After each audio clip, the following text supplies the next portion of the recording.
Good afternoon. My name is Dave Dowell. I'm Vice Provost here at CSULB, and I'll be moderating the panel today. Before we get started, I want to extend some thank yous.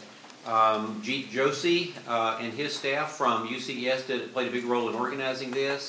Deanna Bennett and Linda Fontes from the Provost Office.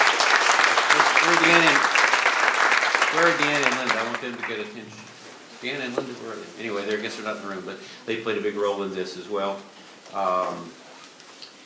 And I want to let you know that this is going to be broadcast on CSULB Cable, Beach TV, Channel 18 Charter, Channel 28 in Signal Hill. And when are those broadcasts, Mike, you know? I believe they start Friday evening. Friday evening. Running through the weekend at various times. Okay. 6 p.m. And one other quick announcement for those of you who are truly economics junkies. There is going to be another film on the global financial crisis in the Beach Auditorium on Monday, October 27th. This is a project of the business students, I understand. It's called IOU USA, and should be interesting. Okay, I think we're ready to jump into our panel. Thank you all for being here with us. In October of last year, the Executive Vice President of the Federal Reserve Bank of New York, William Dudley, gave a speech entitled, "May You Live in Interesting Times," based on the well-known Chinese saying. In that speech, he predicted much of what we have seen come to pass in the last few months and weeks. According to Wikipedia, though, the proper translation of this Chinese saying is, "It is better to be a dog in a peaceful time than to be a man in a chaotic period." And that translation seems to suit our current economic outlook pretty well. We have with us today some very distinguished panelists who will help us understand the chaotic events all around us. We were talking before the event and deciding that we needed to caution you that events are changing so rapidly, though, that the shelf life of what you're about to hear could be as little as the hour and a half of the First, I want to introduce to you Mr. Tim Anderson, a principal of Halbert Hargrove and Company, a 1977 Business Administration graduate of Pacific Lutheran, a CPA PFS, and has served in several leadership roles at both the chapter and state levels of the California Society of Certified Public Accountants. Previously based in London, England, Mr. Anderson was founder, principal, and director of Falcon Real Estate Investment Company Limited, servicing institutional and individual property investors in Europe, the Middle East, and Africa. Between 1988 and 1991, Mr. Anderson was vice president of Chase Manhattan Bank Private Banking, overseeing private client investment in the bank's Europe, Middle East, and Africa divisions. He's an active member of the American Institute of Certified Public Accountants and has earned and maintains the accredited investment fiduciary designation from the Center for Fiduciary Studies at the University of Pittsburgh Graduate School of Management. Please welcome Mr. Anderson to the beach.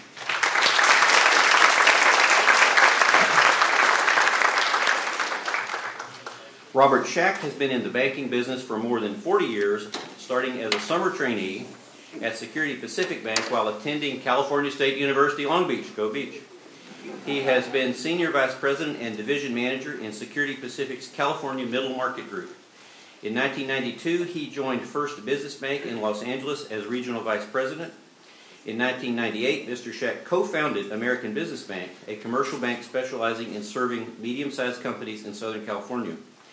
Mr. Schack serves on numerous boards throughout the community, including the YMCA and the Orange Coast Memorial Medical Center.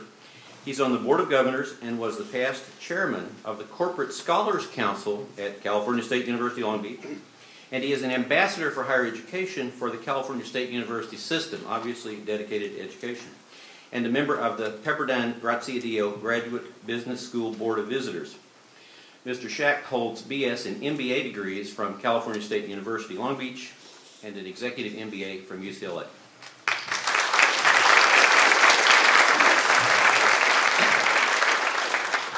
Lisa Grobar is a professor of economics at California State University, Long Beach, and serves as director of the CSULB Economic Forecast. She is a regional economist with a specialization in the California economy. Her professional writings have appeared in a wide variety of scholarly journals as well as numerous other publications. She is recognized as an expert on the Southern California economy and is frequently quoted in the national and regional media concerning regional economic trends. Dr. Grobar received her PhD from the University of Michigan.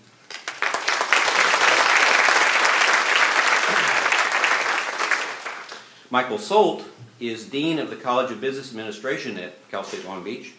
He came to CSULB last spring after serving as Associate Dean for the Lucas Graduate School of Business and as a Professor of Finance at San Jose State University, where he taught New Venture and International Finance. Over his career, Dr. Solt has won teaching awards at San Jose State and the University of Cincinnati and has published papers in many respected academic journals, including the Journal of Business, Financial Management, the Journal of Portfolio Management, the Financial Analyst Journal, and the American Business Law Journal.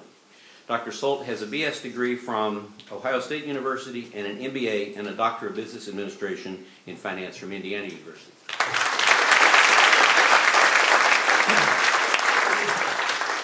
And last but certainly not least, F. King Alexander was selected as the 6th president of California State University Long Beach in November of 2005. Dr. Alexander is a well-respected expert in higher education finance and public policy. His work on state and national higher education policy has been featured in the New York Times, the Chronicle of Higher Education, the Boston Globe, the Australian, and the Economist. He is a frequent contributor to many national publications and has been asked on numerous occasions to testify before the U.S. Congress about trends in higher education finance, affordability, and public policy. This past year, Dr. Alexander played an important leadership role in representing over 450 public universities in advocating for the adoption of a series of new federal amendments to the Higher Education Act, including a first-ever maintenance of effort provision, year-round Pell Grants, and additional funding for Hispanic-serving institutions and public black colleges and universities.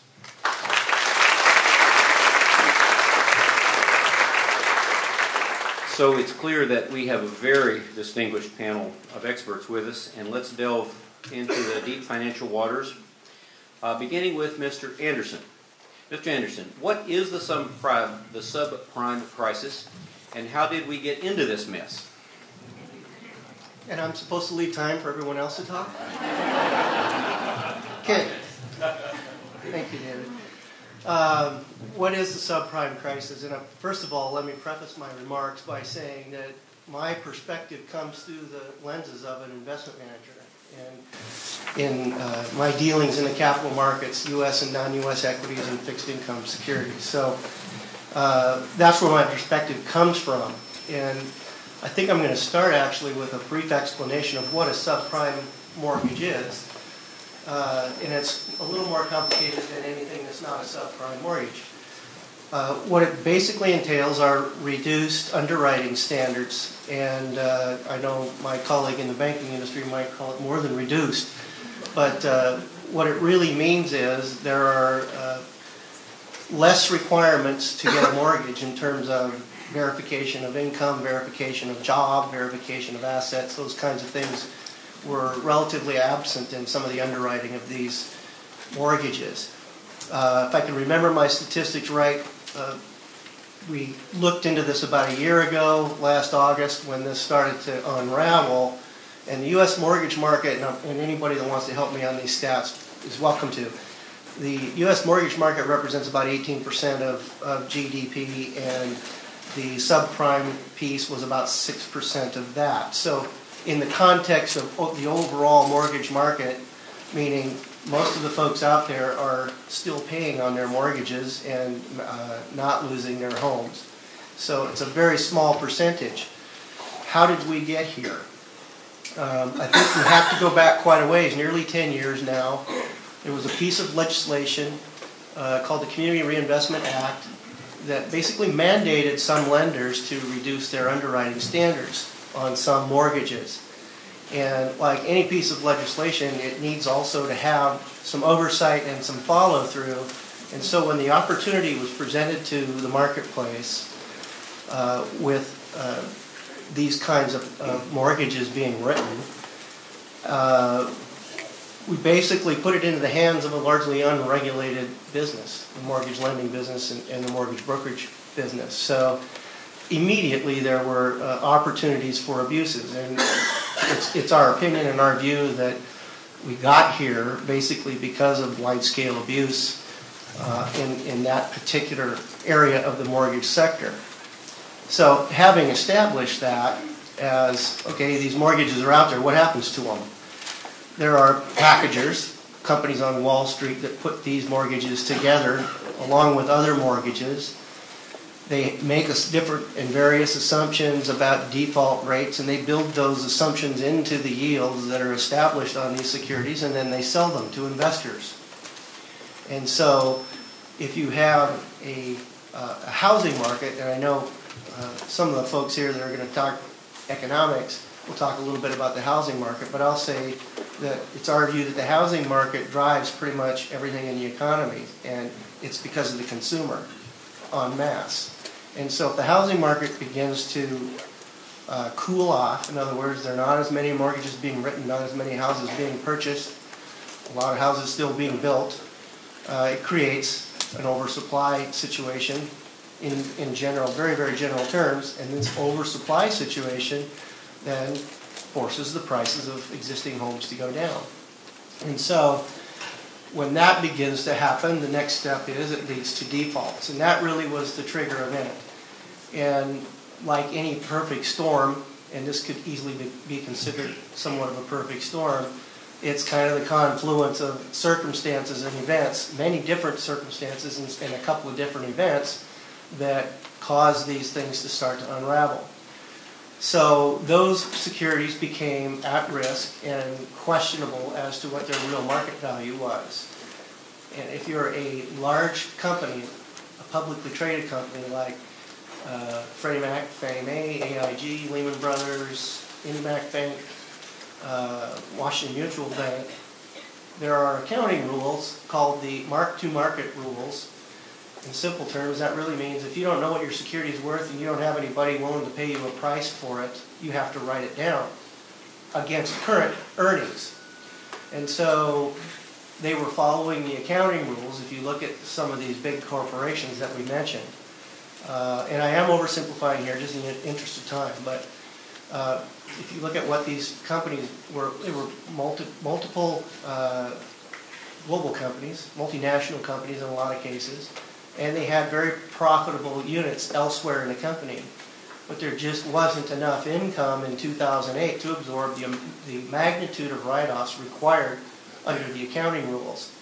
And one of the things that you will hear as this begins to unfold and as more discussion of this situation ensues is that there's discussion of maybe relaxing those accounting rules or altering them in some way so that it's a little bit more of a realistic accounting write-down for purposes of the solvency of a company.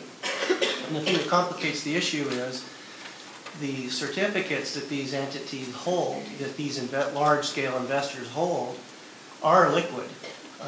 There are some statistics going to be shared with you today about what percentage of those are actually being paid on. They still hold these securities. They're still collecting the pass-through payments every month, but they're insolvent on their balance sheet, and that prevents them from lending money. And at the base of any economic activity and any kind of economic growth, there needs to be credit available in the marketplace for businesses to do the things that they need to do, for people to purchase homes, cars, whatever else they might be doing, financing education. Credit needs to be available for that. And if banks are insolvent, they can't lend. And so where we are today is a wide-scale global lockup in the credit markets. It's a terrible oversimplification of what we think is going on out there, and again, we don't necessarily think we have all the answers, but in basically to summarize, we started out with enabling legislation that was followed by a lot of abuses, and then couple that several years later with softening in the housing markets, not just localized softening, but fairly wide-scale softening in housing markets. And you put the accounting rules on top of that, and all of a sudden you have nearly instant credit freeze. Thank you, Mr. Anderson. I want to turn now to Mr. Jack. Mr. Jack, how does the credit crisis affect large and small business, and does it help or hurt Main Street? Well, first, stop for a minute and take a mental picture of what's going on here in this the next year, the past year and this year going forward. These are truly historic times in the financial markets. They are frightening to a lot of people, everybody. There's so much uncertainty that what's happening is that everybody is freezing up. Let's talk about the credit markets for a bit. I am Main Street. My bank is a Main Street bank. We bank Main Street companies. And I'm happy to say, I'm knocking on wood, my knuckles are getting calluses because I'm knocking on wood so much. We don't have any of these problems that are being experienced by some of the major banks. But what is happening is that, let's just talk about the credit market for a minute. What is the credit market? For starters, the credit market is an enormous market. It dwarfs the stock market by huge factors. And it isn't, everybody thinks instantly of banks when they think of the credit markets. They're getting all the press these days. The credit markets really include everybody from you and me. If you have a 401k or your parents do, or you have a bond of any type, you're a lender. You're loaning money to somebody. It just happens to be a publicly traded debt, but you're a lender. You're extending credit. It goes so far as to say that when you open a CD at a bank, you're loaning them money for a specified period of time. For that, you're going to get an interest rate back from it. So you're a creditor. There are all kinds of intermediaries, the companies that have excess cash. Berkshire Hathaway will see that Ford Motor Credit, or GE Capital probably is a better example. But Berkshire Hathaway has excess cash. GE Capital needs some overnight just to meet payroll because they have a big receivable coming in the next week. They'll loan them money. This is the commercial paper market, and so corporations loan money to each other. There are non-bank lenders like Ford Motor Credit, GE Capital, GMAC, others that go to the capital markets to raise cash, but they loan money on cars, sometimes homes, airplanes, a variety of things, but they're not banks. Then, of course, you have the banks. Top to bottom, what we're experiencing today is a panic. So, for starters, relax. We've been through these kinds of things before, and we're going to come out of this again. Just trust me on this. I'm a banker.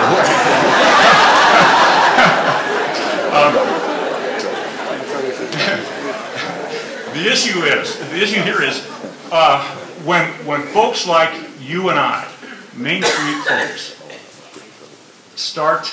I'll give you a couple of examples. I got a call from a person who carries a lot of money at the bank, a lot of money, and he had $1 million coming in by wire, and he said, "I want you to buy me some treasuries. Just 30 days. I'll need it in 30 days. So go buy me a treasury bill and just pay me what it is." And I said, "Hey, look, I'll just put it in a 30-day CD. Our bank is rock solid. It's just perfectly okay." And he said, "You know what? I've got enough with you. I just want to just hedge my bet a little bit." So I went out and bought him a treasury. And for $1.2 million for 30 days, I'm going to pay him. The government's going to pay him $12. That's like going to Starbucks a couple times for $1 million. I mean, so that's. And I'll even go one step further. On an intraday basis, treasuries were actually paying negative interest rates. Now, if you can visualize this, I'm going to give the Treasury $1 million, and they're going to pay me back. I've got to pay them 2 basis points to hold my money for 30 days. That is the definition of a panic.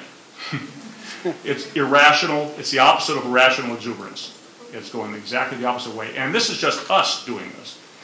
Us is the CFOs of these major corporations that have cash that are reluctant to lend to other CFOs because they want to hoard it from not hoard, but they want to make sure they retain it for themselves, and they're not sure what they have on the other side. Banks recently have not wanted to lend to each other. They know what kind of junk they have on their own balance sheet, so they said, well, they know what they have, but they don't know what the junk the other guy has. So banks wouldn't even lend to each other. So this is everybody in all layers of society have just tightened up. So what happens to businesses? I'll get to the answer here. When this seizes up, if you have cash and you need to expand, you can use your own cash right now. You're fine. if you, like most companies that are undercapitalized, particularly on Main Street, you need to go to the bank from time to time to borrow for expansion, and if not that, then borrow from time to time for working capital. The receivable check that you were expected in this week didn't come in. I've got to meet a Friday payroll. Let me borrow it for a couple of weeks, and when the check comes in, I'll pay the bank back. That's just kind of the grease that makes that company go.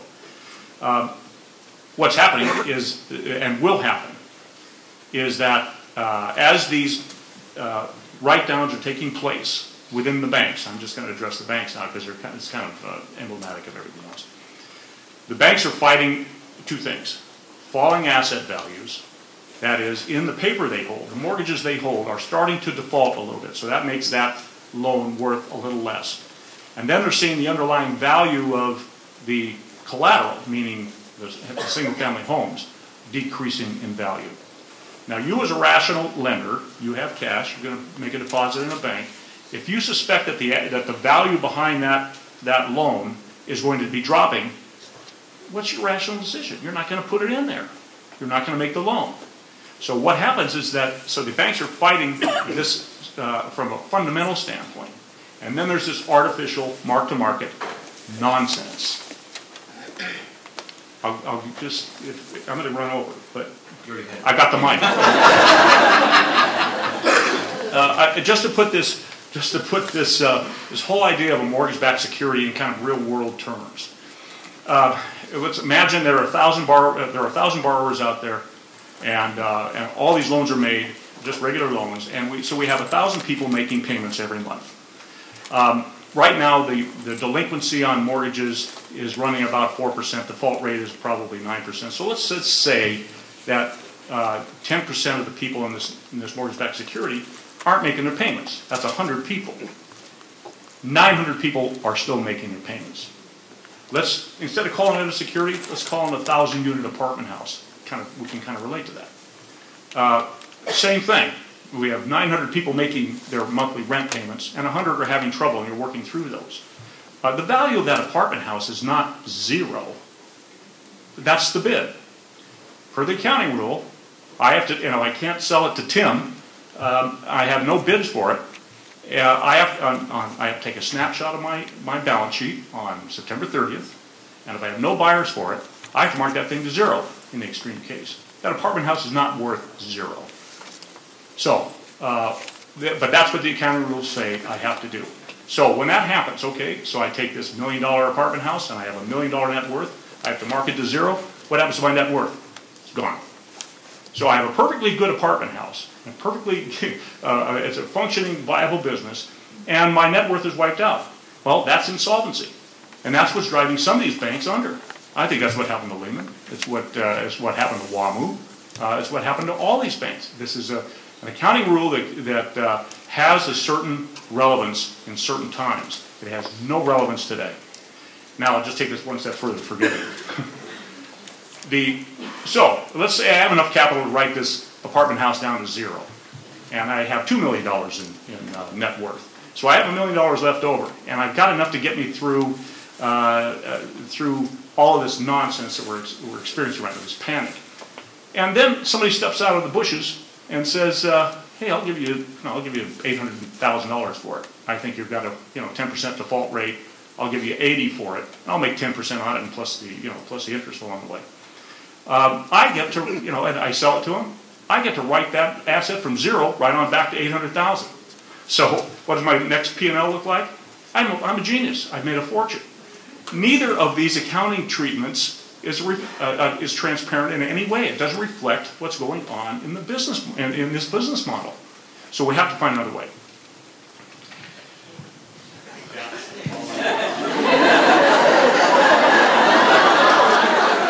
You'll get another chance. Dr. Grobar, as we all know, the federal government has decided to enact a $700 billion bailout. Is the bailout a better solution than letting the market forces work this out?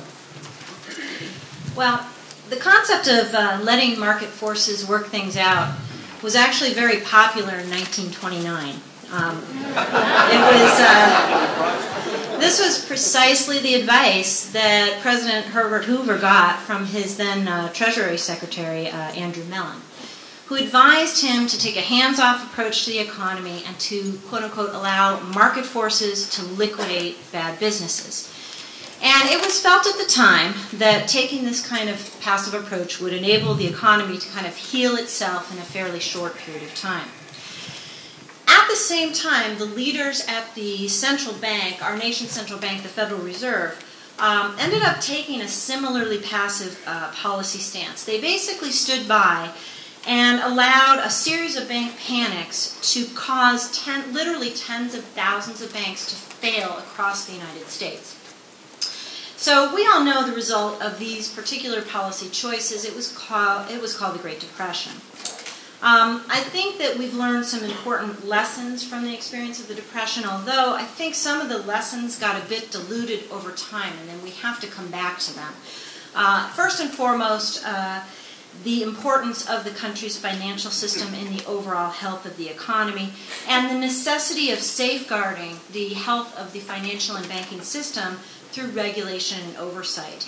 One of the ways that we sort of lost that lesson was in recent years when we allowed so much of this mortgage origination activity to move outside of the banking system, which moved it outside of the regulatory infrastructure. And it's estimated that as many as 75% of these subprime loans were actually originated by independent mortgage companies.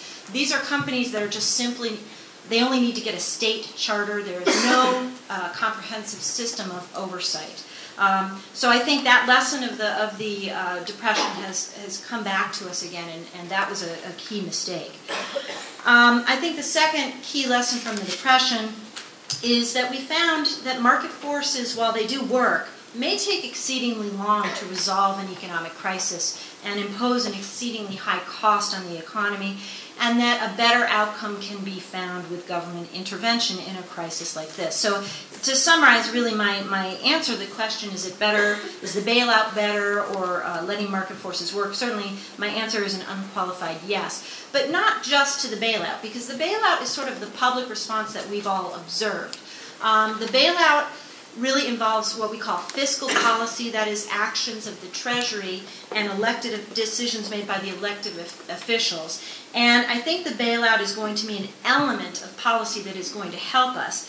But I think much more important has been the work that is being done by the Federal Reserve Bank on the side of monetary policy. Now, the Federal Reserve has been operating much more, behind the scenes. People may not even be aware of all of the things that they're doing. But the Fed has been, just to announce a few of the things that they've announced recently. Even overnight, I was driving into campus this morning, I heard that overnight they cut the Fed funds rate. That's going to increase liquidity to the banking system, helping banks have the cash to lend to each other and to businesses.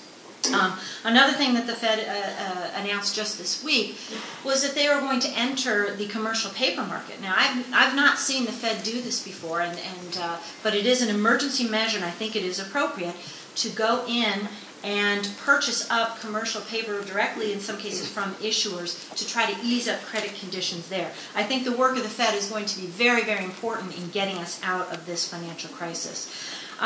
These fiscal and monetary policies do impose some costs on taxpayers, but I think that the only alternative we have at this point is to allow markets to function on their own. I'm pretty sure a very severe recession or even depression could result, which would be much more costly to the average American. Dean Stolt, on Tuesday, the Federal Reserve announced it would begin buying short-term debt that many companies use to fund their day-to-day operations. What will be the impact of this move? I think Lisa started answering that question a little bit, and allow me to elaborate and maybe give a broader answer. Before I do that, though, let me just point out we're talking about some very complicated topics, concepts, and sometimes maybe using jargon that we all find very understandable.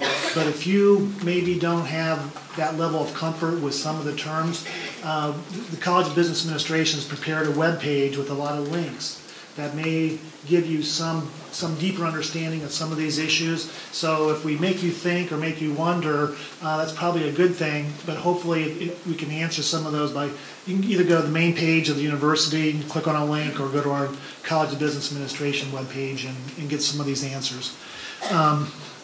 And the notion here about this question is about the Federal Reserve Board.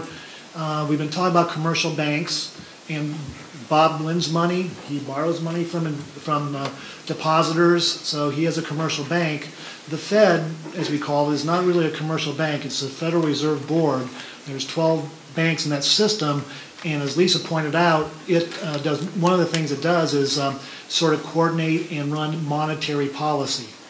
Monetary, money, okay? Supply of money, rate of growth of money, maybe creating inflation for all of us. But when we have money to pay bills or to buy things, we say we have liquidity. So the part of that I can focus on today will be the liquidity. Other things that the Fed does, they supervise banks, and they, I guess those are two of the main. They're also like a lender of last resort sometimes. Okay, they're the federal government. Well, part of the federal, they're not really. They're independent of the federal government, but they are a lender of last resort for our monetary system. And another concept I might point out, and we'll get to in this answer, is there's been a flight to safety also. And that usually means investors don't trust assets in the private sector. They want to hold U.S. government securities, which are, in the short term, are Treasury bills, and longer term are Treasury bonds. I'm laying out a lot of different ideas here, and to sort of answer this, a couple other concepts I'll throw out. For those who are business majors, you know what assets and liabilities are. That's called the balance sheet of a firm. And the balance sheet equation is assets must equal liability plus equity. And I think this is where Bob was talking about the mark-to-market rules can mess that up sometimes. But assets and liabilities are two important things to businesses. Value is created from assets in sort of the real sector. The products that businesses make, the services that they offer, they're supported by the assets of the firm. That creates value. But the balance sheet equation says they have to be financed. So you have to have someone willing to lend you money or buy your stock so that your financing equals your assets. And Bob touched on this too. Another two words I'll throw out are illiquidity and insolvency. Bob's example of insolvency was where your assets cannot support your liabilities at all. You're insolvent, okay? But this question that Dr. Dow asked me was about the Fed buying up short-term debt of companies. That is a liquidity problem. Firms are illiquid right now because the banks won't lend to them. Or maybe the money market mutual funds won't lend to them by buying their commercial paper. So it's not insolvency for these small businesses, it's illiquidity. They just don't have the cash right now to pay their bills as they come due. Okay? Two other concepts I'll throw out that I think are operating right now, greed and fear. Okay? Wall Street was, I guess you could say, pretty greedy during this pendulum swinging one way, where they couldn't create enough of these exotic things called collateralized debt obligations. CDOs, I guess the credit default swaps, starting from hundreds of billions of dollars, some of these firms turned them into trillions and trillions of dollars. Like a house of cards, those are what are collapsing. And, greed is all part of that. I invest too. I want my assets to grow over the long term, so perhaps I'm a little bit greedy also, but I think the pendulum really swang very far. Well, when the pendulum started swinging back the other way, we went too far in the other direction. Complete fear. Complete fear right now, and Bob's answer hinted at that, where banks didn't even want to lend to each other. Okay, so here we have this assets and liabilities of these firms. They're illiquid. They need cash to pay their payrolls, to buy the raw material, to pay their vendors. They're not insolvent. These are good businesses, but they're illiquid. So what happens? We have a lot of fear in the system. We talk about being frozen, the banking system being frozen, no credit being available. So where are they going to go? The lender of last resort. Okay? The Fed is stepping in to buy some of these, or lend money to these short-term needs of businesses. And that's probably a good thing. If you want to see this, the Federal Reserve webpage described this. It was a one-page document. Okay? Yesterday. They said, okay, we will spend, I don't know, $160 billion or whatever the number is. We will buy only quality assets. They have to be rated A1 or better. And we will be supervising these assets. We want to make sure there's enough collateral behind these, and this will last for 1 year. So the Fed is being very clear about this program to inject liquidity into these businesses so they can pay your pay. They can send money to your firm for the raw materials they bought from you so that we can stay, so our economy can keep going, and so that the 90% of the loans that aren't defaulting, people can earn their income to pay these. And the last thing about this, the flight to safety, I guess that's why the banks aren't lending to each other. They're buying treasury bills from the federal government. So the Fed is stepping in to provide the liquidity to the firms that normally would come from other channels. And hopefully that'll lead to a softer landing than otherwise. Thank you. President Alexander, how will the current economic situation affect the public schools in California? Many of the panelists know a lot more about capital markets than I, but I'd like to remind everybody in the room of another type of investment. It's not property, it's not stocks, bonds, but it's in human capital. And the great issue of human capital is that it is the most stable investment that we've seen since 1963, when Theodore Schultz won the Nobel Prize for Human Capital Investment Theory. And it demonstrated that for our students, your investment actually is secured, your investment in your own education. In fact, your individual return rate on the investment that you're working to obtain right now has roughly been about 12 to 14% for the last 40 plus years. And that is unchanged, not just in the United States, but it's unchanged throughout the OECD world. The social investment rate of investing in your education by others has remained unchanged. Basically an 8 to 10% return rate to everybody else in society to make sure that you can have educational opportunities and you pursue your degree and you finish your degree and you become revenue-producing citizens in the state of California and other states. So when we talk about investments, the greatest investment, most stable investment that we've seen for nearly 50 years since we started measuring educational economics is actually in you. It's in the human capital of the nation, it's in the human capital of the children, it's in the human capital of students. So that's good news. There's, I think, even better news to some extent. This is the first time I've seen when we've had an economic downturn that we didn't scapegoat the public schools and blame the public schools for all the economic problems in the United States. Because it's interesting, because when the economy is rolling well, nobody ever credits our public schools. Nobody ever credits the public schools for doing well and playing a role in educating people to build the economy. So I find with great interest now that we've in many ways vilified those that have driven the economy into the ground. Now we need to work on constructive solutions to dig our way out. On the bad side of things, public education is revenue reliant, tax revenue reliant. The less people are spending, the more people that are unemployed, the less people are making, the less tax revenues that will accrue to a state like California or any state. So right now we're in a swirl of trying to figure out where our revenues are going to be. Last year it certainly started. This year we're seeing revenues decline. When people are in trouble, when people are hurting, revenues decline to the state. So there's a compounding effect. Now that hits us the hardest as a university because we're 40+% reliant on these revenues that come from the citizens of California. My greater concern is for our schools, our colleagues in our public schools.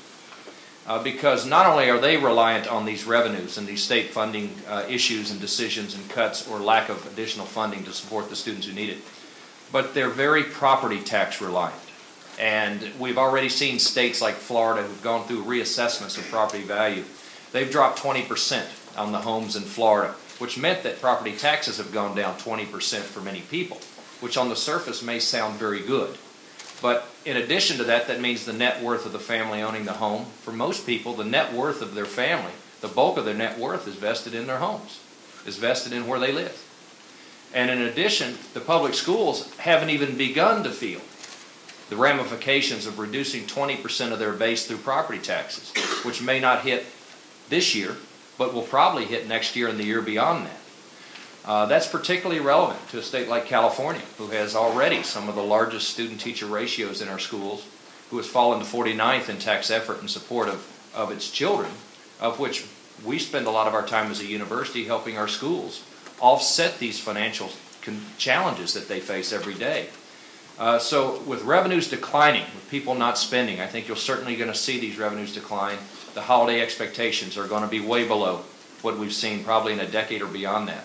That also means that the ramifications will come back to higher education institutions. It will also impact our schools, which means it impacts us from top to bottom as institutions of higher education. That doesn't mean we cannot and we do not have to make the right investment decisions on the future. And I would just encourage everybody to pay close attention to the types of investments that we make in the state of California and others, because human capital, investments in you as students, investments in children, and investments in so many of us that have gone on to get degrees have actually proven to be the most stable investment that any state or society could make. And I'd like us to pay a little more attention to the type of investments that build economies in the long term instead of the type of economic gains that people like to enjoy for a few years here and a few years there. So we're here in a difficult situation. Revenues, property tax issues for our schools. We need to work together because this issue actually will impact the entire state of California, and our graduates are going to pull us out of this mess, or we're not going to be able to pull out of this mess down the road. Thank you, David. Thank you. And we are running behind, so I would ask the panelists to try to give very crisp answers to our next round. Back to Mr. Anderson. Why have the markets been so volatile this summer, and what should the individual investor do? Well, in a word, psychology. Let me elaborate a little bit more. First, by defining volatility. As an investment manager, we look at both downside and upside volatility, and both present risks to us in terms of a client's investment portfolio. When you look at what the volatility has been taking place, not just this summer, it's been kind of exacerbated a bit this summer, but it really started back in September and October of 2007. So it began to create some uncertainty, and you have to, at least this is my opinion, you have to point a little bit to the financial press and the overall press. They don't tell you good news. They don't tell you that all planes landed safely at LAX yesterday. They tell you, look at this poor family in Kansas and what this whole thing has done to their lives, or look at this situation over here, or look at this bad situation over there. So naturally, as we look at the television and listen to it day after day, it begins to create somewhat of a self-fulfilling psychology, if you will, and people begin to believe it. And I'm going to venture on to giving you guys a little hope here today. I've been doing this for 30 years. I entered the business in 74, 75 when the cover of Business Week magazine said, "Stocks are dead." Well, that was over 30 years ago, and I'm still here, and I'm still in my business, and my partners are still in their business. I was around in October 17th, 1987, October 19th, 1987, when the Dow dropped 20% in a single day. We're definitely opening the scotch that afternoon. And I was old enough to drink it at the time. I also was around the Russian currency crisis, the long-term funding, long-term capital management situation in the late 90s. I was around for the tech bubble. I was around for 9/11. I'm around for this one. And they are always different circumstances that create this kind of psychology in the marketplace, but they are never any different effects on the capital markets and the pricing of securities that are held by investors. So there is a huge difference. And so when we counsel clients, and we have been doing a lot of that the last couple of weeks, they hear that it's different this time. It's a global depression. We just kind of laugh. is very hysterical and very overblown. Yes, these are difficult periods, but if you look historically at the capital markets, on average, about 1 in 5 years, one of these kinds of things come along. And so we tell investors in the beginning, look, these are some of the realities of the marketplace. If you can't get your arms around the notion that your investments are going to lose money 1 in 5 years, you really shouldn't be in the stock market. Our favorite individual clients are physicians. You know, you tell them they're going to lose 1 in 5 patients, they look at you like you're crazy. And it's just not the same kind of an environment. In the capital markets, these things can happen. So what do individual investors do? What do we advise our individual investors to do? And I'll separate them from institutional investors. They have different issues to deal with. They have fiduciary standards to comply with. It's a different scenario. But folks like you and me that have their money in the market, or your folks that have money in the market, the best thing to do is be bold. A couple of clients have been very, very surprised the last couple of days. Well, what are you doing? Well, we're rebalanced into this market. What rebalance means is if you have a 50-50 equity and bond portfolio and your equities drop to 40%, we go buy 10% more to bring you back up to 50-50. So it's kind of counterintuitive to say you're buying into this market. Well, that's because we've been through them before. We know markets do recover. Can't tell you how long this one's going to take, but I can tell you that it will recover. Market dislocations have taken place long before I ever got into this business and long before my predecessors ever got into this business. It's a matter of history. Getting kind of philosophical here, but people pick themselves up and move on, and they adjust. And in America in particular, the capital markets adjust very quickly. So don't lose hope. And the final thing I would say is if you're considering being an investor, get into the market with a plan. And don't put $1 in the market until you've actually written a plan. We call that a written investment policy. It's kind of like if you're going to go into a business, write a business plan before you put any money into your business, so you know what decisions you need to make and how to make those decisions when you're confronted with them. So that's been part of the problem we see, is the people that you see panicking and the fear that you see in the marketplace are basically people that don't know what they're doing in there. They don't have a plan, and or they are speculators playing momentum one way or another. So sorry I went over time, but I wanted to tell everybody this is not the end of the world. If it is, great. our money's the last thing to worry about. Okay. Thank you. Mr. Shack, would you have preferred a plan other than Secretary Paulson's $700 billion bailout? I will not do another rant. However, look, as philosophically opposed as I am to government intervention in the private sector, totally, we need to do something to stop the bleeding. There's too much panic going on. We need to create some venue so that folks can relax and just let the dust settle a little bit. And this plan that they put forward is as good a plan as any. And frankly, no one knows how it's going to turn out. I don't think we're going to spend the $700 billion, frankly. What we need to do, though, is what I would change is, obviously, you know my attitude about mark-to-market rules. They have, along with this plan, they have the power to suspend the mark-to-market rules and replace it with some kind of discounted cash flow value or something of that sort, like we used to have in the old days when I was in your seat. And or, it's a little radical, and I haven't completely thought it through. You know, if you want to, the banks fail because people pull their money out, and you know, the IndyMac was a run on the bank.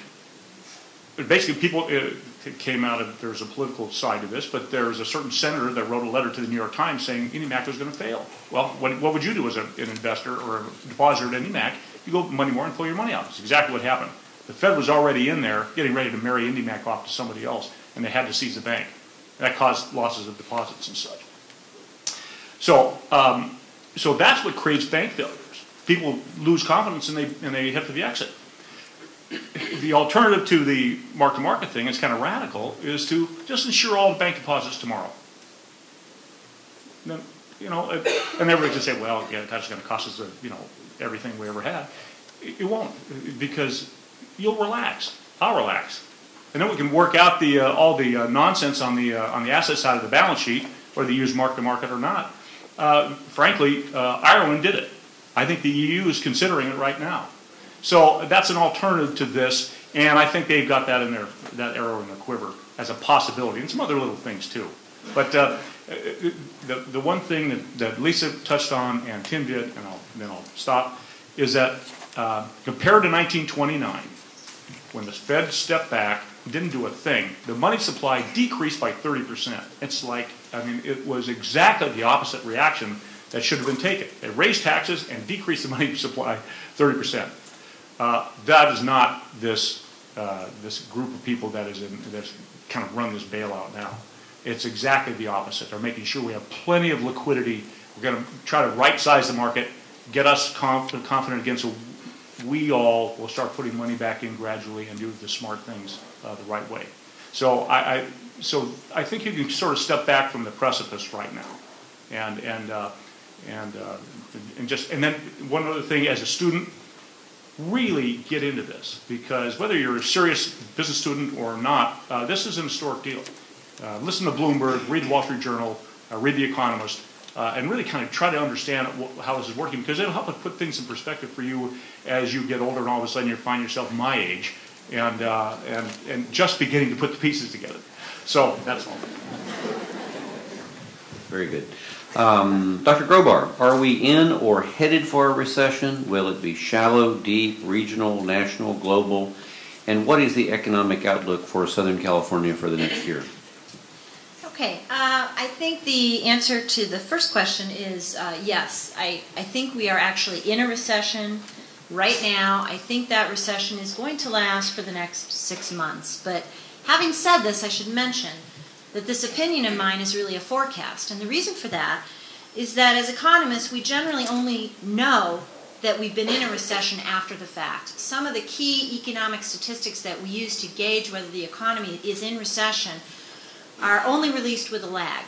So we don't know for sure. But I can tell you some of the indicators that economists would look at to try to make this assessment. One of them, the rapid run-up of the unemployment rate to 6.1%.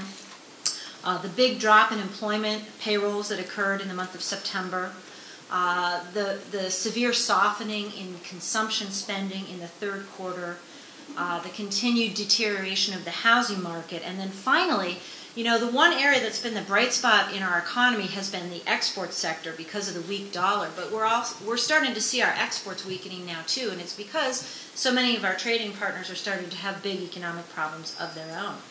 So I think my view is that we are in a recession. How deep or shallow will it be? In my view, I think that the recession is going to be deeper than the last 2 recessions. So that's kind of bad news. The recession of 2001 and the recession that began in 1990 were both actually very mild recessions by historical standards. I think this time around we're looking at something very similar to the severity of the 81-82 recession. That was a recession where the unemployment rate nationally reached about 7.5%. To put that in perspective, though, during the Great Depression, unemployment exceeded 25%. So we're talking about a recession that is definitely going to be severe by recent standards, but by historical standards, nowhere near what we experienced in the 1930s. Okay, well, what about Southern California? We really generally can never avoid these overall macroeconomic trends. So generally, if the U.S. goes into recession, our economy here will go into recession to some extent, although the recession may be more or less severe than the national one. If you look at Southern California right now, it's really quite interesting because we're seeing some different economic trends going on in different part of the regions. Basically, what we're seeing is that the counties that were really benefited the most from the housing boom are the ones that are currently hardest hit. And so if you look at, for example, counties like Orange County, where there have been tremendous losses in financial employment, Riverside, San Bernardino, where the construction activity over the last 10 years has been so high and now has dropped to zero. These are the counties really being hurt in the current economic crisis. Interestingly, Los Angeles County which really had difficulties in the 1990 recession, and is by far the biggest economy in Southern California with 4 million out of this region's 7 million jobs.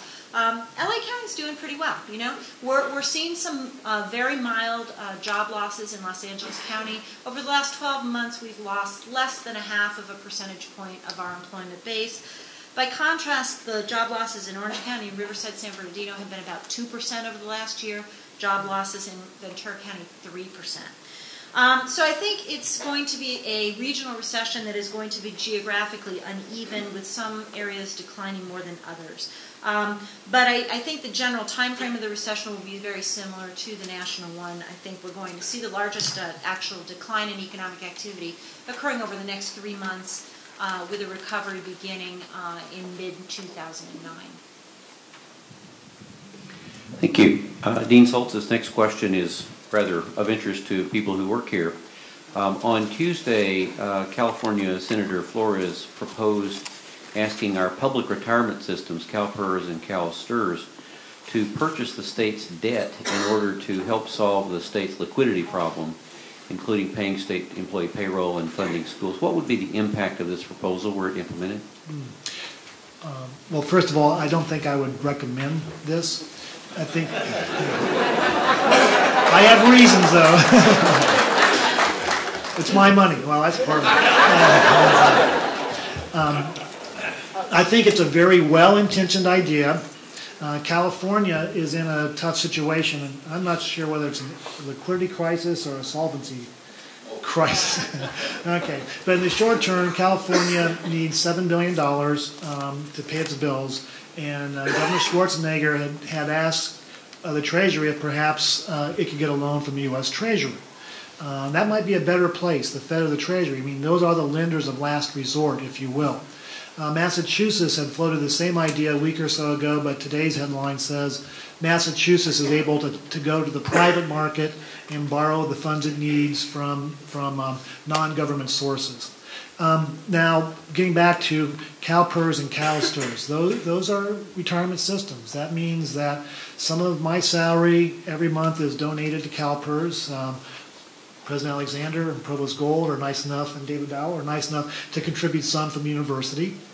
But CalSTRS has a fiduciary responsibility to me to invest those assets for the long term so that when I retire, I will be able to have a pension plan. I mean, that's part of the benefit. So the assets are the contributions that I am making and the university is making, but the liabilities are very, very long term. You know, I'm planning to be here for quite a while yet, and then some of the people who have joined us will probably be here 30 or 40 years. Some of my colleagues have been here 40 years. So those are very long-term liabilities that CalPERS has with universities and STRS has with other parts of our educational system. So the goal and the plan, I would say, for CalPERS and CalSTRS is to invest long-term to meet their pension liability. PERS spokesman said, well, you know, that's an interesting proposal, and if there is some economic merit to us that we could allocate some of our portfolio to it, maybe we would, but we would need a proposal from the state. But I just don't think this one is going to fly. Thank you. And we have one more question, and then we will open it up to questions from the audience. So I'll be thinking about what you'd like to ask. And this last question is also of great interest. Is President Alexander, how will the current economic situation affect the CSU next year and in the future? Well, a number of ways, and we've been going through this for quite some time. I mentioned revenues that being probably the most important issue that we're dealing with. The good news is that our endowment lost a lot less money than Stanford's endowment this year. There are advantages to having a much lower endowment, actually, in this environment. Other things, and I think particular relevance to our students, I think nationwide you're going to see a continued pressure on fees and tuition. And as states do not fund wider access, but want wider access for the economic reasons of higher levels of human capital attainment, educational attainment, the burden is certainly shifting. The burden of taxation is shifting, and it's shifting on the backs of students. The fortunate nature of California is we're still fighting the good fight in terms of fees and tuition. We're one of the lowest. In fact, our university, there are only 5 others in the United States of 4,000 that charge less than we do. we're fighting a good fight. We need more people to realize the investment value of what we're hoping to accomplish and what we do accomplish each and every year. The state, we're in this, in our earlier discussions, the CSU, we're looking at really about a 2-year recovery out of this. 6 months was quite optimistic till we start seeing revenue patterns start generating. What we lose in all this is as energy costs go up, as healthcare costs go up, as salary issues impact our faculty and staff. Very little discussion is you hear in the legislative halls in Sacramento with regard to investment in education. In fact, I've been quite disappointed in the debates and the campaign trail during the last year and a half that one of the big challenges of this is that education has become a backseat issue, a backseat issue of significance behind Afghanistan, behind Iraq, behind healthcare, behind Social Security, behind Medicaid, and now behind Wall Street. And we find very little attention to the thing that's perhaps the most foundational issue that we deal with as a society. And 70% of every state's investment, 70% of every state dollar, state nationwide, goes into education because it is such a good investment. That makes us very susceptible to these terms and makes us very susceptible to these issues. The good news is the federal loan system that many of our students are contingent upon to get through college. 2 years ago, we were able to work a bill through Congress that pulled $20 billion out of the banks that was nothing but profit over the next 4 years. The Reconciliation Act went through 2 years ago. What that does is essentially drops down, caps the loan amount, that if you're using federal direct student aid loans, which I highly encourage before you ever drop out because of a part-time job may seem more attractive at the time, take advantage of the federal direct student aid loan program. Those rates will drop to 3.5% by the year 2012 and are continually going down. They have income contingent repayment programs that are also embedded within this system. And those dollars that are available for you to get through college are there and they're protected. They're not going to fluctuate with the credit markets. They're not going to fluctuate with what a bank decides to do because they want higher interest rates. Now, if you're relying on private loans to get through, I encourage you to bail out of the private loans because those rates can change on you on an annual basis. These will not. They're protected by the Department of Education.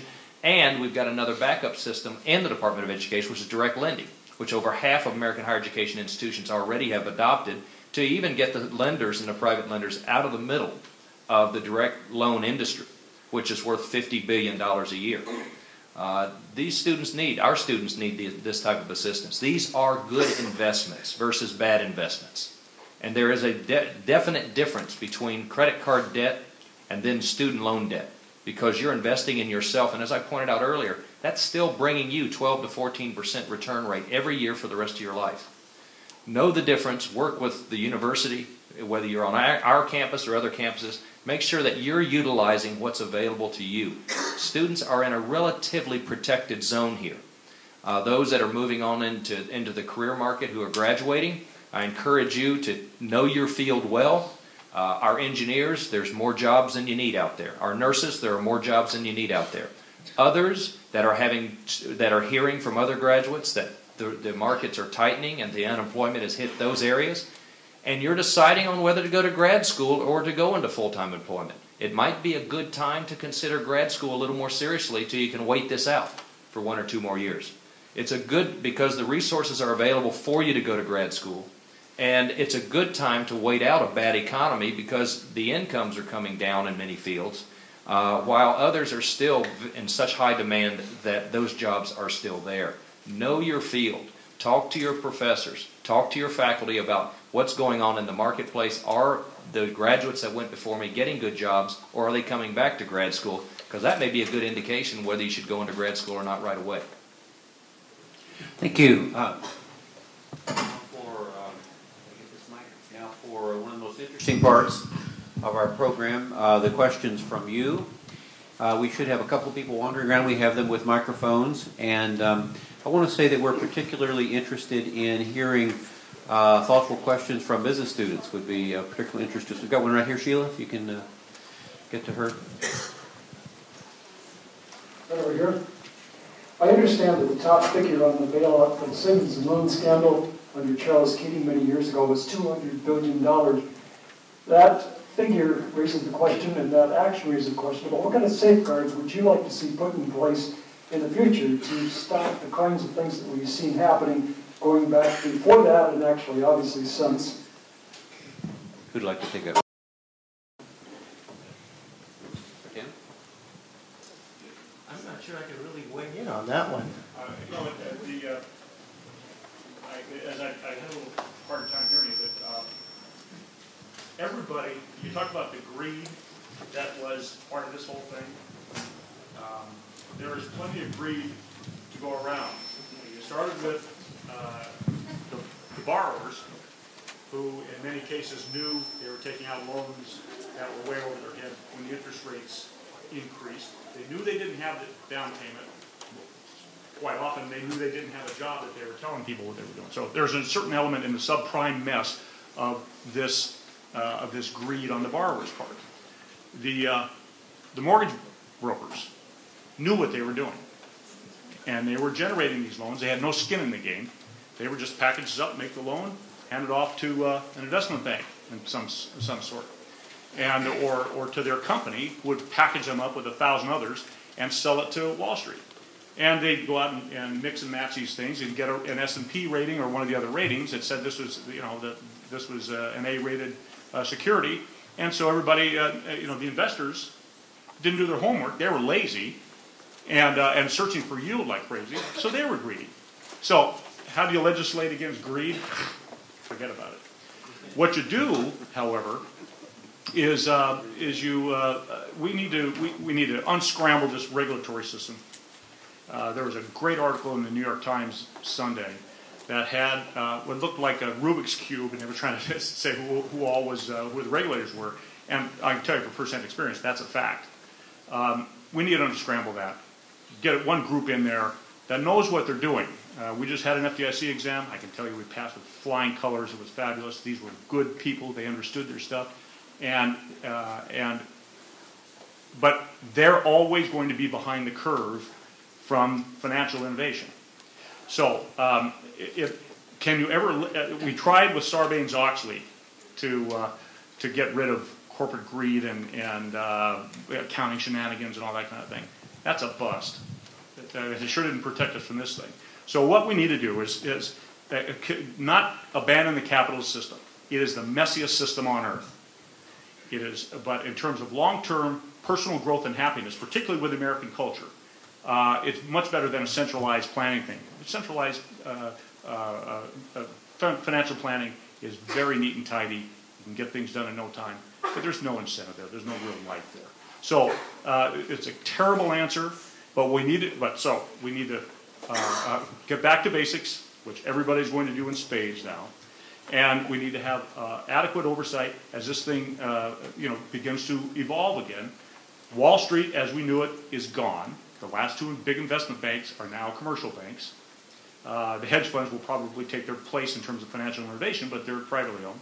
But so it's already evolving back to something that we kind of understand.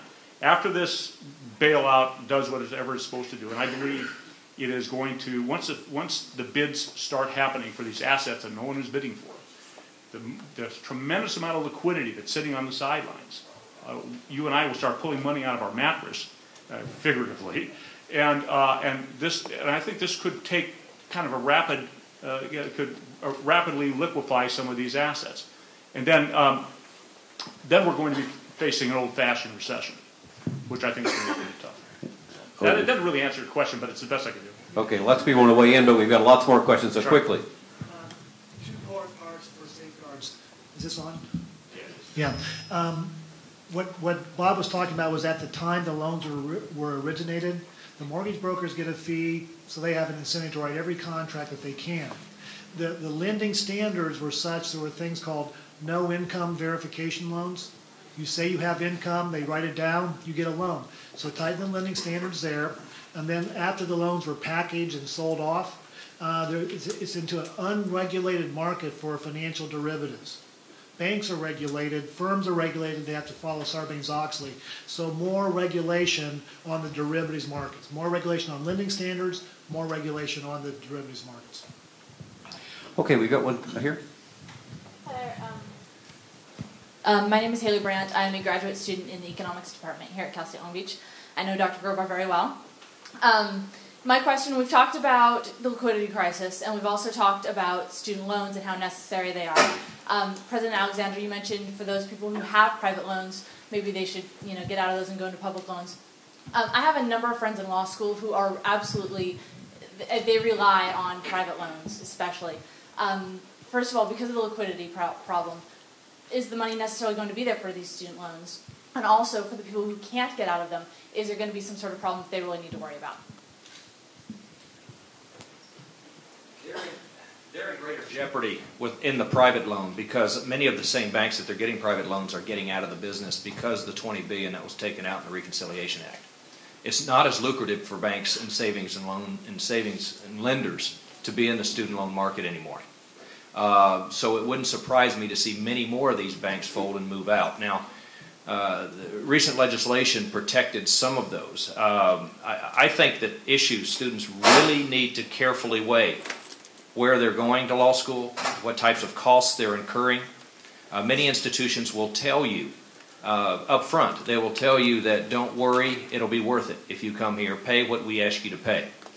And we've been trying to make these types of student loan debt issues transparent and getting universities to report them all over the United States, of which we report ours on our homepage, what the average undergraduate graduates with and what percentage of our student body. We actually have pushed to get it legislated at the federal government level. Now, a lot of it is choice, too. Choice to go into significant debt, because I suspect if they are relying very heavily on private loans to get them through law school, that they're going to very expensive places. Is that right? Yeah, Loyola Marymount. Yeah. Don't buy into sticker prices. Higher education has not been transparent. Institutions have been manipulating their pricing on students for the last 25 years. And students have been suckered into many institutions because they have been led to believe that because they charge a lot, they must be good. This is the Chavez Regal effect of higher education. The bottle looks good, but it tastes the same on the inside. Their earnings capacity, pay close attention. We're pushing to get earnings capacity. I suspect that the earnings capacity of a graduate of a high-cost institution, Alan Kruger's work at Princeton and others are pointing out that the earnings capacity of a student who graduates from low-cost institutions is very little difference than those that are getting suckered into paying a fortune to get high-cost institution graduate degrees and other things. Pay close attention to the market, pay close attention to the details and economic data that's coming out, and find out from graduates, was it worth it when they're paying back $100,000 worth of debt, and then they so choose to find a spouse that went to that institution who's also $100,000 in debt. Okay, another question? We have one back here. I can talk. Okay. Yes, actually I understand why the public are so angry, because I have the same frustration. And I assume that we're some of the more intelligent people, and if we don't understand what's going on, I understand why the average person does not understand what's going on. I have a couple of questions, and maybe the panel can answer me. Number one, if we paid up $700 billion to these banks, wasn't it because we wanted to make the credit market, So what happened then? They got the money, they want to have the bailout, and then they don't want to loan their money again. So basically what we did, we just paid off their own bad debt, but not to know that they did not put the money back into the market. Okay. And two, let me ask you my second question, then you can answer. If we are going to pay $700 billion for them, wouldn't that make more, sense if we pay them a little bit, just to make sure that they have enough, so they can go on for a few months and clean up their act, and put the rest of the money back into where it's really the average person, can benefit from it, like education, like renewable energy. Okay, yeah, we got it. Like all of those activities. Thank you. Dr. Grobar, I think you might be able to respond to that. I can address some of it. This troubled assets relief program, as it has been designed, is really designed to get some of these assets off the books of financial institutions. And you are right in the sense that there's no guarantee that these financial institutions are then going to lend. but it is felt that that's going to be a really important step in restoring normalcy to financial markets and reducing sort of the suspicions that these financial institutions have of each other's balance sheets. I should also mention that the cost of this program is going to definitely be well below the $800 billion that's mentioned. Basically what they're doing is they're going to hold on to these assets, many of which are actually performing much better than people anticipate. And once sort of the dust clears on this market and people realize that, these assets are going to go up in value. The Treasury is going to be able to resell them at a higher price. The ultimate cost to taxpayers is really unknown. But I think there is an optimistic scenario that this could end up costing taxpayers very little. On the one hand, the Treasury can borrow for, as you mentioned, almost nothing these days. It's not costing us to raise funds through the Treasury. If we end up buying assets that then go up in value and it doesn't cost us very much to hold them, the net cost to the taxpayer may be low, but of course it is a risk and there are no guarantees. I will tell you that this program has a couple of near precedents. The Resolution Trust Corporation of the early 1990s and also the Homeowners Loan Corporation of the 1930s were similar types of programs. The Resolution Trust Corporation did cost taxpayers, it's estimated, about $125 billion, but that was less than the $400 billion that was spent on the program.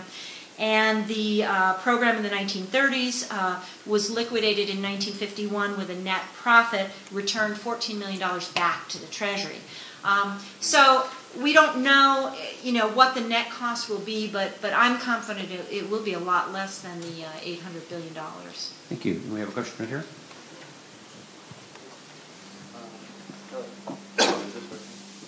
Okay. During the Great Depression, it said the money supply was like decreased, but right now it kind of seems like the opposite. And it seems like with the Fed putting in all this liquidity, and also with like the bailouts adding like $700 billion into the system already, and then also with all the countries like abandoning the dollar, don't you see like a possible like hyperinflationary depression kind of happening? Mike? We're all Keynesians now. The Keynes theory came out and showed that the government had done the wrong thing exactly, and Milton Friedman sort of got famous with his wife writing a book about the great mistakes of the Great Depression. The Federal Reserve Chairman, Ben Bernanke, says that right now, because of falling commodity prices, falling oil prices, that the risk of inflationary pressures are not great. So this is a good point in time to be able to spend this money. But I think what Lisa said really resonates true. This is like an investment of $700 billion, and then that money will be taken out whenever those assets are sold. So I don't think it's going to be inflationary. Just add to that. Sure. Well, first, the $800 billion is coming from the Treasury, so that has no implication for the money supply. It's money that's going to be probably borrowed from the U.S. public. What does have a potential inflationary impact are the actions of the Fed, because basically the Fed is creating money and using it to buy up, for example, assets in the commercial paper market, things like that. I would admit, there is a definite potential for high inflation to be the result of these actions and occur in the future. It's not going to occur in the near term. There's too much deflationary pressure. But the Fed has a lot of instruments to pretty much finely tune this liquidity. If they're smart, and I believe they're very smart, what they're going to do is that when the economy starts to return back to normal, they're going to take that liquidity back out of the system and do it fairly rapidly. And if they achieve that result, we can avoid a high rate of inflation resulting from this period. But I think it is a risk. Thank you. Question right here. Hi, my name is Allison Clark. I'm an environmental science and policy major. And I'm really confused with the term commercial paper market and really unsure about the incentive for the federal government getting in on this. Who wants to take that? I can start it. Commercial paper is basically short-term debt obligations that can be traded. So they're an asset. And the The reason the government is getting into this particular situation, at least from our perspective, is, we've alluded to this a couple of times throughout the discussion, they can hold these assets where they're actually collecting about 90% of the money that they expected to collect when they purchased the security. But they're not subject to the accounting rules. That's really the basic thing that gives this thing a chance to work. That's the basic factor that gives this thing a chance to work, is that they can buy assets presumably at a discount, and I concur that they're probably not going to spend the whole amount allocated to it, because they're not going to pay book value or par value for these things. They're going to buy them at a discount, but they're worth a lot more. So that's a short answer. Anybody else want to? Yeah. Going back to what really the definition of commercial paper, in the old days, 1980, pre-1980, companies used to go to banks to borrow. I mean, they were the lenders. And then through financial innovation and a lot of competition, the global economy kind of starting to start up, companies found themselves with deposits or a lot of cash, and they would deposit the cash in the bank, and the bank would take it and lend it to somebody else, and they'd make the profit. So what happened is that some smart folks out there said, well, why don't I'll just arrange for Berkshire Hathaway to take, I'll arrange for you, Berkshire Hathaway, to loan your money to whatever they need for overnight money at GE. So, so that completely cut the banks out of the deal. And that's how commercial paper, that's a function of commercial paper. It's 1 day to 270 days technically, very short term in nature, typically runs 1 to 14 days. So basically it's, if you're running a business, you have to make payroll Friday, you know you have a receivable coming in next week, you'll borrow this week, make your payroll, and then pay the borrowings back. And you do that with commercial paper, you just pay Berkshire Hathaway back instead of the bank. Now, why are they buying this? It's because companies weren't loaning any money to each other at all. The magnitude of the commercial paper market was larger than the commercial banks would be able to step in and take. And so this actually frees up then the money flowing on a day-to-day basis between the companies. That's how tight this got. And if you can't make payroll as a company, you're out of business. And so that, I hope that kind of simplifies that a little bit. We have a question back there. I got a couple of questions here. One is kind of basic. In economics, there has been a great deal of controversies over the effectiveness of monetary policy. And some even suggested a monetary rule that the Federal Reserve should peg the rate of growth in money supply at the rate of growth of productivity in the country. Now, at this time, by allowing the Department of Treasury to handle that bailout plan, haven't we really created another government bureaucracy, another agency that competes with the Federal Reserve Bank? Now, I feel like we have two monetary policy institutions. One is Federal Reserve and the other one is Department of Treasury. And I'd like to know from the panelists there to see if this is the direction that this country is going. That's number one. Number two, why does the government have to come in with $700 billion? First of all, this country has 350 million people. Each one of us could have received $20,000 extra money. And with the $20,000, we could have done a whole bunch of a lot of other things. In fact, all the government had to do was come up with a guarantee to existing notes, thereby increasing the liquidity. In other words, the reason why these papers were not being liquid is because these papers were perceived as very risky paper. Nobody wanted to buy it. And why didn't the government come up with a guarantee? This is a question, not a speech. Much cheaper. So if someone will take that quickly, because we're running out of time. Lisa? Yeah, a couple things. First, just to emphasize again, these actions by the Treasury, the bailout plan, will have no implication for the money supply. Because the Treasury cannot create money. The only entity that can create money is the Federal Reserve. The Treasury will implement the bailout plan through borrowing, and that has no implication for the money supply. On the first part of the first question, the effectiveness of monetary policy, there has been a raging debate within macroeconomics about the role of the Fed, the appropriate role of the Fed, and on one side of the debate have been economists who have said the Fed should take a very non-interventionist passive approach and increase the money supply at a steady rate, and that's going to give us the best outcome in terms of economic stability. On the other side have been the more, I guess you might say, Keynesian or activist approach. We're clearly seeing a Keynesian activist approach to monetary policy. In my opinion, I think it's absolutely the right approach. I think if we were to try to maintain a stable money supply, we would end up with a huge recession and deflation, which is not the objective of the Fed. The objective of the Fed is to keep the price levels stable. Thank you. We'll take one more quick question, and then we'll I'm Professor Wagdi, Electrical Engineering, but I will dare talking economics for a little while. Briefly, please. Sure, very brief.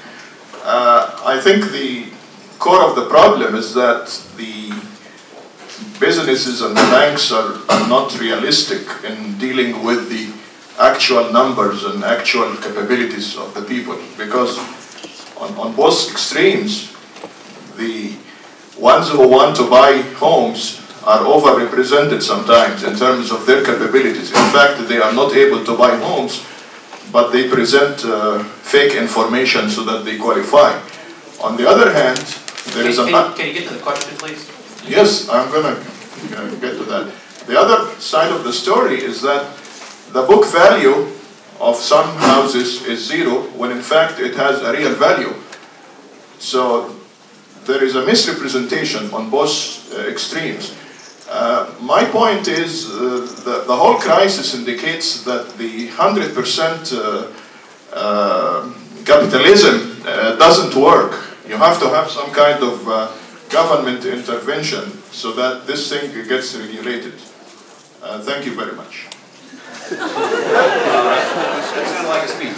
Well, I'm looking for comments by the Honorable Committee for what I propose, the government intervention. Does anyone want to respond to that as if it were a question? I think I talked about it. Okay.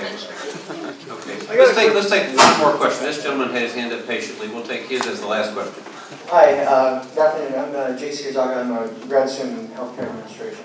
My question, we talk about human capital investment, but we've also discussed the decrease in employment as well as employment payroll. How would this trend essentially affect the job market, aside from the need for RNs and engineers, as you mentioned, in the short and long term? Is that for Lisa? The near-term outlook for the job market is definitely dampened. There are certain bright sectors of the economy, and you mentioned healthcare, and that is one of the few sectors that I think is going to continue to add jobs in the near term. But recessions are short-term events, and I think as students, the best advice that I can give is you're planning a career for your lifetime, not the next 2 or 3 years. You want a job that's going to stimulate you and excite you, and to get into something that you are going to find fulfilling for a lifetime. So I would not be too discouraged by the near-term, ups and downs in the economy. If you want to become a nurse, hey, great, and it's just about any time is a great time to become a nurse. But if you have your sights set on some other career, I think I would encourage you to pursue those interests. And also, graduate school, if the opportunity cost is low of your time, meaning you might be unemployed, it's not a bad outcome. I myself went to graduate school. I was class of 1982. Big recession. I'm a real-life example of what happens when you graduate into a recession. That's why I went to grad school. And so things were so dark then, and I'll tell you something. This is the best deal in town. To spend what you spend to get this education, there is no investment you're going to make in your whole lifetime that's going to be as good as this one. So if you find yourself looking into a job market that's kind of tough, go to grad school. The price is right. 3.5%, you're borrowing a Treasury rate for crying out loud. So just go for it, and study this whole recession, this whole thing that's going on right now, because you'll benefit from it down the road as an investor or as a business person or whatever. Join me in thanking our excellent